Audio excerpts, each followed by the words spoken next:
Chapter 10. A Talk in the Orchard. Ginger and I were not of the regular tall carriage horse breed. We had more of the racing blood in us. We stood about 15½ hands high. We were therefore just as good for riding as we were for driving, and our master used to say that he disliked either horse or man that could do but one thing, and as he did not want to show off in London parks, he preferred a more active and useful kind of horse. As for us, our greatest pleasure was when we were saddled for a riding party, the master on Ginger, the mistress on me, and the young ladies on Sir Oliver and Merrylegs.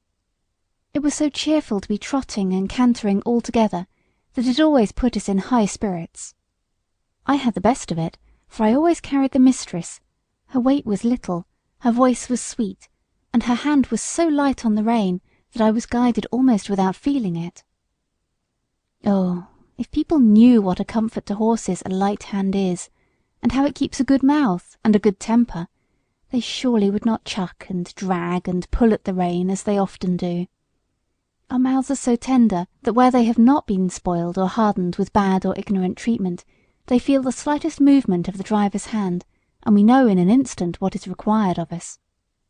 My mouth has never been spoiled, and I believe that was why the mistress preferred me to Ginger, although her paces were certainly quite as good. She used often to envy me, and said it was all the fault of breaking in, and the gag bit in London, that her mouth was not so perfect as mine. And then old Sir Oliver would say, "There, there, don't vex yourself, you have the greatest honour. A mare that can carry a tall man of our master's weight, with all your spring and sprightly action, does not need to hold her head down because she does not carry the lady. We horses must take things as they come, and always be contented and willing so long as we are kindly used." I had often wondered how it was that Sir Oliver had such a very short tail. It was really only 6 or 7 inches long, with a tassel of hair hanging from it, and on one of our holidays in the orchard I ventured to ask him by what accident it was that he had lost his tail. "Accident!" he snorted, with a fierce look. "It was no accident. It was a cruel, shameful, cold-blooded act. When I was young, I was taken to a place where these cruel things were done.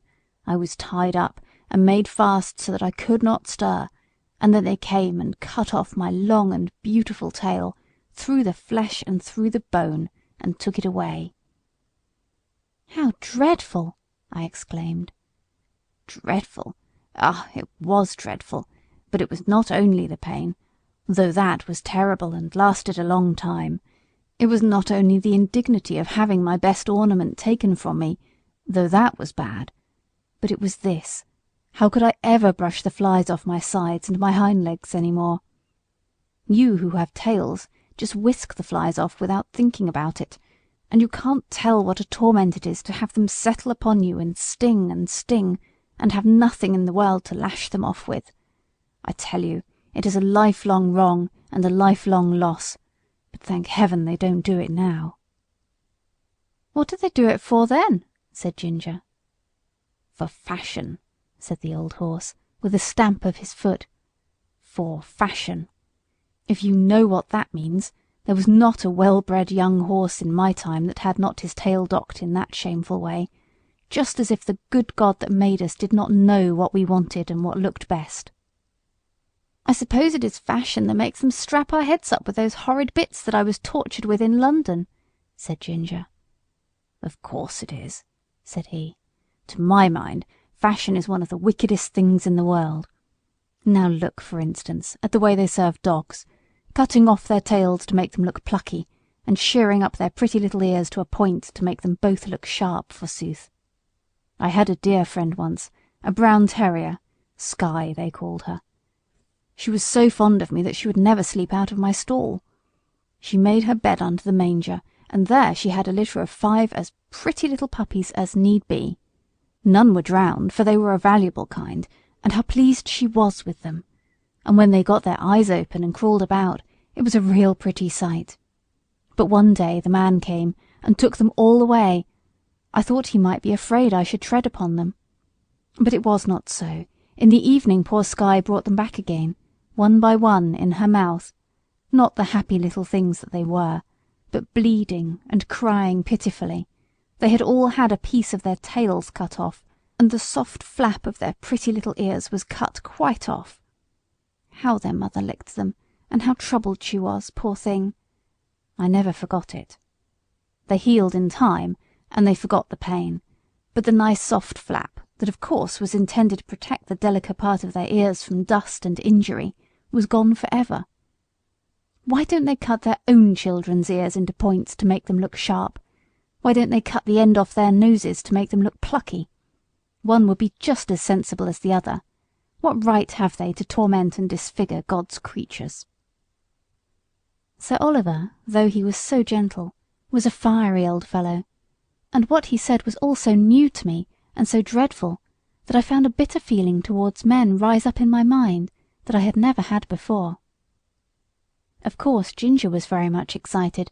She flung up her head with flashing eyes and distended nostrils, declaring that men were both brutes and blockheads. "Who talks about blockheads?" said Merrylegs, who had just come up from the old apple tree, where he had been rubbing himself against the low branch. "Who talks about blockheads? I believe that is a bad word." "Bad words were made for bad things," said Ginger, and she told him what Sir Oliver had said.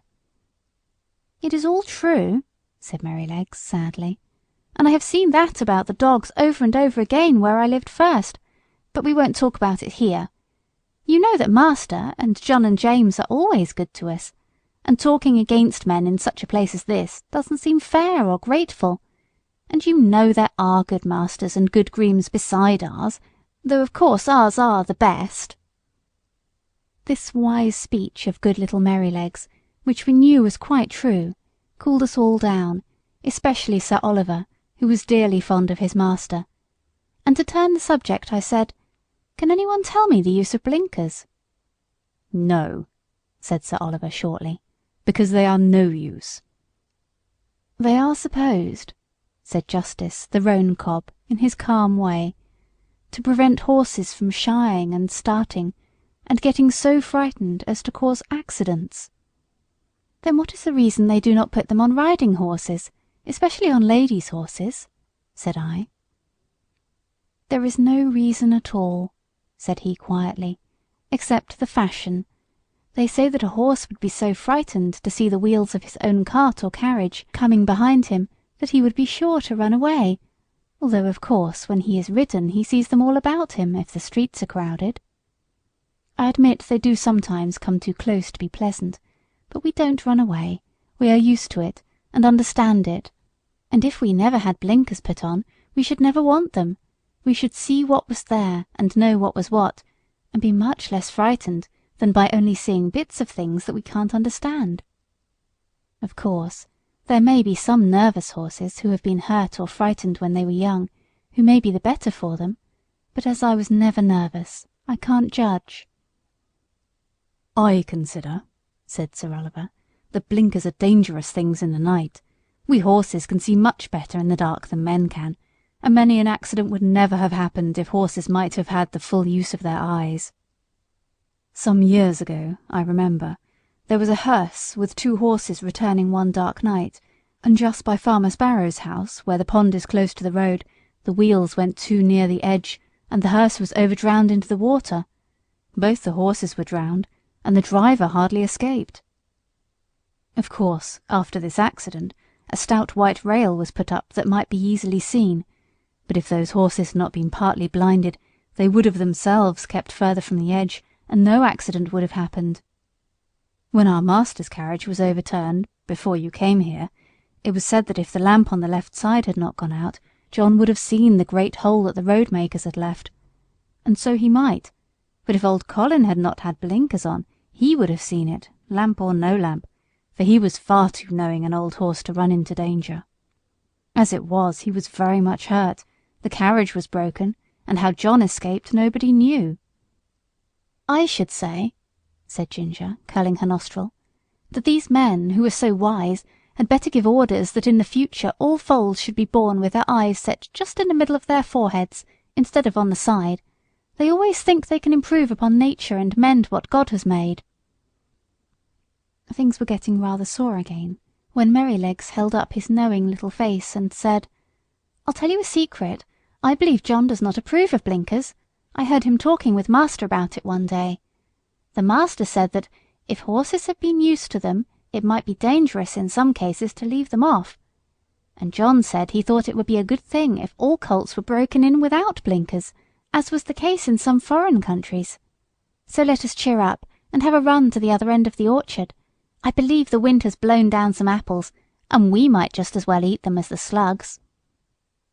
Merrylegs could not be resisted, so we broke off our long conversation and got up our spirits by munching some very sweet apples, which lay scattered on the grass. Chapter 11. Plain Speaking. The longer I lived at Birtwick, the more proud and happy I felt at having such a place. Our master and mistress were respected and beloved by all who knew them. They were good and kind to everybody and everything, not only men and women, but horses and donkeys, dogs and cats, cattle and birds. There was no oppressed or ill-used creature that had not a friend in them, and their servants took the same tone. If any of the village children were known to treat any creature cruelly, they soon heard about it from the hall. The squire and Farmer Grey had worked together, as they said, for more than 20 years to get check-reins on the cart horses done away with, and in our parts you seldom saw them, and sometimes, if mistress met a heavily laden horse with his head strained up, she would stop the carriage and get out, and reason with the driver in her sweet, serious voice, and try to show him how foolish and cruel it was. I don't think any man could withstand our mistress. I wish all ladies were like her. Our master, too, used to come down very heavy sometimes. I remember he was riding me towards home one morning, when we saw a powerful man driving towards us in a light pony chaise, with a beautiful little bay pony, with slender legs and a high-bred sensitive head and face. Just as he came to the park gates, the little thing turned toward them. The man, without word or warning, wrenched the creature's head round with such a force and suddenness that he nearly threw it on its haunches. Recovering itself, it was going on, when he began to lash it furiously. The pony plunged forward, but the strong, heavy hand held the pretty creature back with force almost enough to break its jaw, while the whip still cut into him. It was a dreadful sight to me, for I knew what fearful pain it gave that delicate little mouth, but master gave me the word, and we were up with him in a second. "Sawyer," he cried in a stern voice, "is that pony made of flesh and blood?" "Flesh and blood and temper," he said. "He's too fond of his own will, and that won't suit me." He spoke as if he was in a strong passion. He was a builder, who had often been to the park on business. "And do you think," said master sternly, "that treatment like this will make him fond of your will?" "He had no business to make that turn. His road was straight on," said the man roughly. "You have often driven that pony up to my place," said master. "It only shows the creature's memory and intelligence. How did he know that you were not going there again? But that has little to do with it.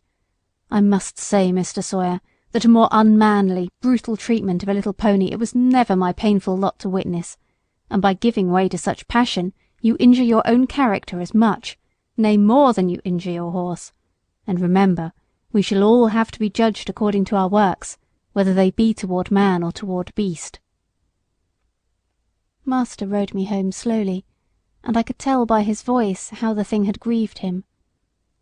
He was just as free to speak to gentlemen of his own rank as to those below him, for another day, when we were out, we met a Captain Langley, a friend of our master's. He was driving a splendid pair of greys in a kind of break. After a little conversation, the captain said, "What do you think of my new team, Mr. Douglas? You know, you are the judge of horses in these parts, and I should like your opinion." The master backed me a little, so as to get a good view of them. "They are an uncommonly handsome pair," he said, "and if they are as good as they look, I am sure you need not wish for anything better. But I see you still hold that pet scheme of yours for worrying your horses and lessening their power." "What do you mean?" said the other. "The check-reins? I know that's a hobby of yours. Well, the fact is I like to see my horses hold their head up." "So do I," said master, "as well as any man. but I don't like to see them held up. That takes all the shine out of it. Now, you are a military man, Langley, and no doubt like to see your regiment look well on parade, heads up and all that. But you would not take much credit for your drill if all your men had their heads tied to a backboard. It might not be much harm on parade, except to worry and fatigue them, but how would it be in a bayonet charge against the enemy, when they want the free use of every muscle, and all their strength thrown forward? I would not give much for their chance of victory. And it is just the same with horses. You fret and worry their tempers, and decrease their power. You will not let them throw their weight against their work, and so they have to do too much with their joints and muscles, and of course it wears them up faster. You may depend upon it, horses were intended to have their heads free as men's are, and if we could all act a little more according to common sense, and a good deal less according to fashion, we should find many things work easier. Besides, you know as well as I that if a horse makes a false step, he has much less chance of recovering himself if his head and neck are fastened back. And now, said the master, laughing, I have given my hobby a good trot out. Can't you make up your mind to mount him too, Captain? Your example would go a long way. I believe you are right in theory, said the other, and that's rather a hard hit about the soldiers, but, well, I'll think about it. And so they parted. End of chapter 11. Chapter 12. A Stormy Day. One day, late in the autumn, my master had a long journey to go on business. I was put into the dog-cart, and John went with his master. I always liked to go in the dog-cart. It was so light, and the high wheels ran along so pleasantly. There had been a great deal of rain, and now the wind was very high and blew the dry leaves across the road in a shower. We went along merrily till we came to the toll-bar and a low wooden bridge. The river banks were rather high, and the bridge, instead of rising, went across just level, so that in the middle, if the river was full, the water would be nearly up to the woodwork and planks, but as there were good substantial rails on each side, people did not mind it. The man at the gate said the river was rising fast, and he feared it would be a bad night. Many of the meadows were under water, and in one low part of the road the water was halfway up to my knees. The bottom was good, and master drove gently, so it was no matter. When we got to the town, of course, I had a good bait, but as the master's business engaged him a long time, we did not start for home until rather late in the afternoon. The wind was then much higher, and I heard the master say to John that he had never been out in such a storm, and so I thought, as we went along the skirts of a wood, where the great branches were swaying about like twigs, and the rushing sound was terrible. I wish we were well out of this wood, said my master. Yes, sir, said John. It would be rather awkward if one of these branches came down on us. The words were scarcely out of his mouth when there was a groan and a crack and a splitting sound, and tearing, crashing down among the other trees came an oak torn up by the roots, and it fell right across the road just before us. I will never say I was not frightened, for I was. I stopped still, and I believe I trembled. Of course I did not turn round or run away. I was not brought up to that. John jumped out, and was in a moment at my head. That was a very near touch, said my master. What's to be done now? Well, sir, we can't drive over that tree, nor yet get round it. There will be nothing for it but to go back to the 4 crossways, and that will be a good 6 miles before we get round to the wooden bridge again. It will make us late, but the horse is fresh. So back we went and round by the crossroads, but by the time we got to the bridge it was very nearly dark. We could just see that the water was over the middle of it, but as that happened sometimes when the floods were out, master did not stop. We were going along at a good pace, but the moment my feet touched the first part of the bridge, I felt sure there was something wrong. I dare not go forward, and I made a dead stop. Go on, Beauty, said my master, and he gave me a touch with the whip, but I dare not stir. He gave me a sharp cut. I jumped, but I dare not go forward. There's something wrong, sir, said John, and he sprang out of the dog-cart and came to my head, and looked all about. He tried to lead me forward. Come on, Beauty, what's the matter?" Of course I could not tell him, but I knew very well that the bridge was not safe. Just then the man at the toll gate on the other side ran out of the house, tossing a torch about like one mad. "Hoi, hoi, hoi! Halloo! Stop!" he cried. "What's the matter?" shouted my master. "The bridge is broken in the middle, and part of it is carried away. If you come on, you'll be into the river." "Thank God," said my master. "You beauty," said John, and took the bridle and gently turned me round to the right-hand road by the riverside. The sun had set some time, the wind seemed to have lulled off since that furious blast which tore up the tree. It grew darker and darker, stiller and stiller. I trotted quietly along, the wheels hardly making a sound on the soft road. For a good while neither master nor John spoke, and then master began in a serious voice.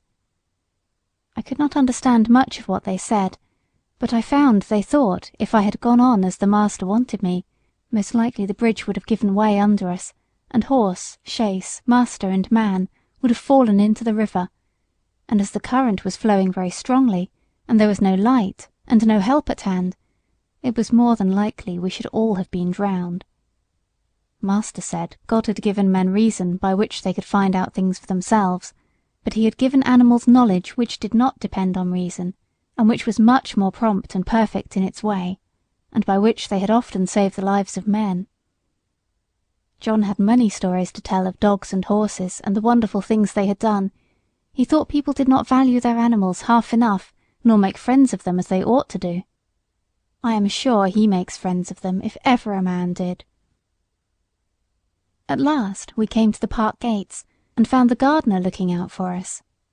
He said that mistress had been in a dreadful way ever since dark, fearing some accident had happened, and that she had sent James off on Justice, the roan cob, toward the wooden bridge to make inquiry after us. We saw a light at the hall door and at the upper windows, and as we came up mistress ran out saying, "Are you really safe, my dear? Oh, I have been so anxious, fancying all sorts of things. Have you had no accident?"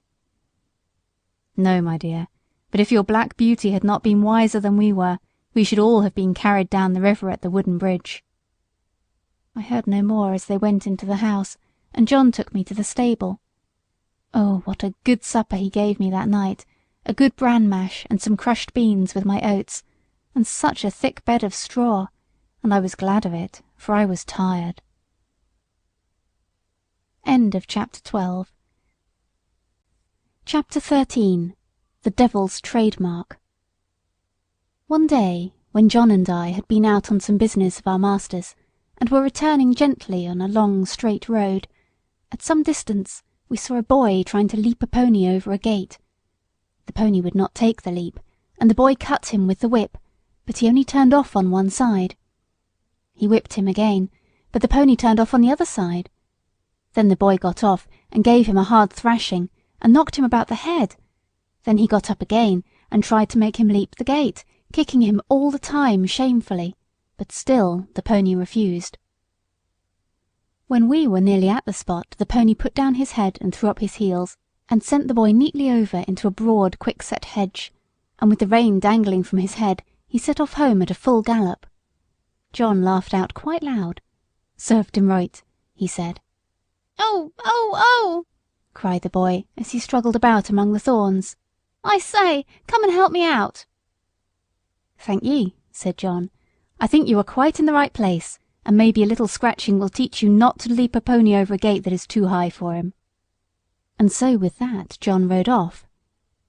"It may be," said he to himself.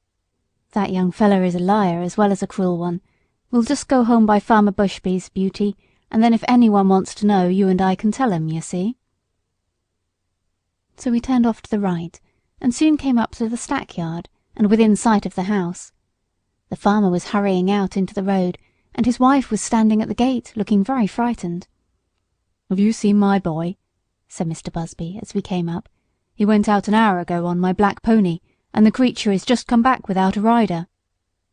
"I should think, sir," said John, "he had better be without a rider, unless he can be ridden properly." "What do you mean?" said the farmer. "Well, sir, I saw your son whipping and kicking and knocking that good little pony about shamefully, because he would not leap a gate that was too high for him. The pony behaved well, sir, and showed no vice, but at last he just threw up his heels and tipped the young gentleman into the thorn hedge. He wanted me to help him out, but I hope you will excuse me, sir, I did not feel inclined to do so. There's no bones broken, sir, he'll only get a few scratches. I love horses, and it riles me to see them badly used. It is a bad plan to aggravate an animal until he uses his heels. The first time is not always the last." During this time the mother began to cry. "Oh, my poor Bill! I must go and meet him. He must be hurt." "You had better go into the house, wife," said the farmer. "Bill wants a lesson about this, and I must see that he gets it. This is not the first time, nor the second, that he has ill-used that pony, and I shall stop it. I am much obliged to you, Manly. Good evening." So he went on, John chuckling all the way home. Then he told James about it, who laughed and said, "Serve him right. I knew that boy at school. He took great airs on himself because he was a farmer's son. He used to swagger about and bully the little boys. Of course, we elder ones would not have any of that nonsense, and let him know that in the school and in the playground, farmers' sons and labourers' sons were all alike. I well remember one day, just before afternoon school, I found him at the large window catching flies and pulling off their wings. He did not see me, and I gave him a box on the ears that laid him sprawling on the floor. Well, angry as I was almost frightened. He roared and bellowed in such a style. The boys rushed in from the playground, and the master ran in from the road to see who was being murdered. Of course I said fair and square at once what I had done and why. Then I showed the master the flies, some crushed and some crawling about helpless, and I showed him the wings on the window-sill. I never saw him so angry before. But as Bill was still howling and whining, like the coward that he was, he did not give him any more punishment of that kind, but set him up on a stool for the rest of the afternoon, and said that he should not go out to play for that week. Then he talked to all the boys very seriously about cruelty, and said how hard-hearted and cowardly it was to hurt the weak and the helpless. But what stuck in my mind was this. He said that cruelty was the devil's own trademark, and if we saw anyone who took pleasure in cruelty, we might know who he belonged to, for the devil was a murderer from the beginning, and a tormentor to the end. On the other hand, where we saw people who loved their neighbours, and were kind to man and beast, we might know that was God's mark. "Your master never taught you a truer thing," said John. "There is no religion without love, and people may talk as much as they like about their religion, but if it does not teach them to be good and kind to man and beast, it is all a sham. All a sham, James, and it won't stand when things come to be turned inside out." End of chapter 13.